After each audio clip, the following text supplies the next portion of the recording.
Baba était un homme simple. Pauvre, oui, mais travailleur. Il vivait dans une petite maison en terre rouge, entourée d'une clôture faite de boue séchée. Il n'avait pas de voiture, pas d'électricité, pas même un téléphone.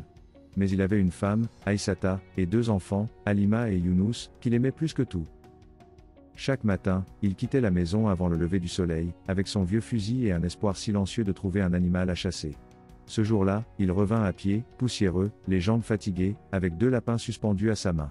Ses enfants coururent vers lui, comme d'habitude, hurlant de joie. Mais ce soir-là, quelque chose était différent.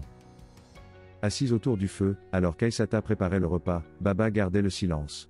Il regardait ses enfants rire, puis son regard se perdit dans le feu.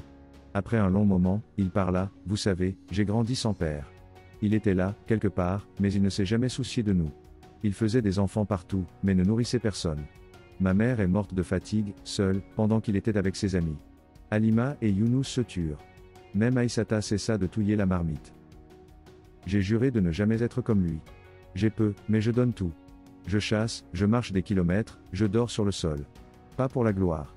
Juste pour ne pas abandonner comme lui. » Il marqua une pause, les yeux embués, ce n'est pas la pauvreté qui détruit un homme. C'est la lâcheté. Avoir des enfants, une femme, c'est une responsabilité. Pas un trophée. Ce monde a besoin de moins de pères par le sang, et plus de pères par le cœur.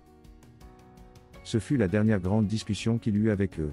Quelques mois plus tard, Baba mourut d'une maladie qu'il avait cachée pendant longtemps, refusant de dépenser le peu qu'il avait pour lui-même.